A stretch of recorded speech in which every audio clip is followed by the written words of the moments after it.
Suatu ketika, datanglah seorang kakek tua renta.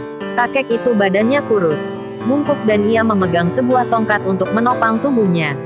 Kakek itu datang untuk meminta air untuk minum. Kakek itu pun berkata, "Tolong berilah aku sedikit air. Saya sangat haus." Tiba kakek itu, tanpa sepatah kata masyarakat tidak menggubrisnya. Mereka sedang asik berjudi. Mereka tidak punya belas kasih sedikit pun. Karena tidak terpenuhi hajatnya, kakek ini pun melanjutkan perjalanannya. Kali ini ia bertemu dua suami istri yang berkebun. Mereka tinggal di gubuk yang tak jauh dari kebun mereka. Kakek itu pun datang menghampiri sambil mengucapkan salam. Mereka dengan ramah membalas salam si kakek. Lalu sang kakek menyampaikan hajatnya. "Bolehkah saya meminta air minum kalian?" ujar sang kakek. Dengan senang hati, istri tukang kebun ini pergi mengambil air di gubuk kecilnya, lalu memberi minum buat kakek tua itu. Kakek itu pun merasa segar, ia mengucapkan terima kasih kepada kedua suami istri itu, dan ingin beranjak pergi.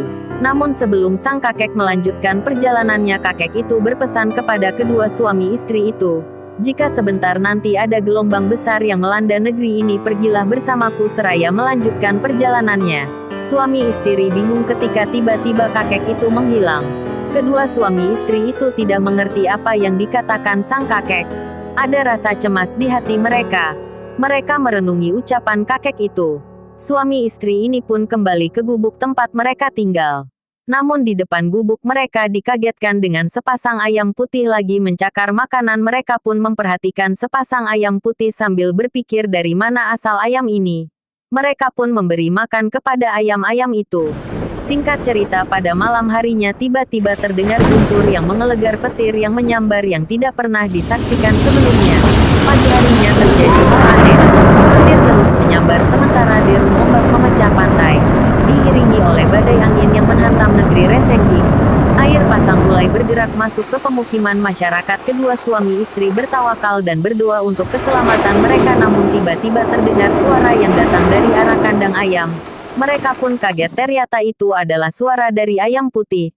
Kedua pasang ayam putih itu meminta kedua suami istri untuk pergi bersama mereka, sebelum ayam putih membawa mereka ke pulau yang baru, yang saat ini diberi nama oleh Belanda Rosengain.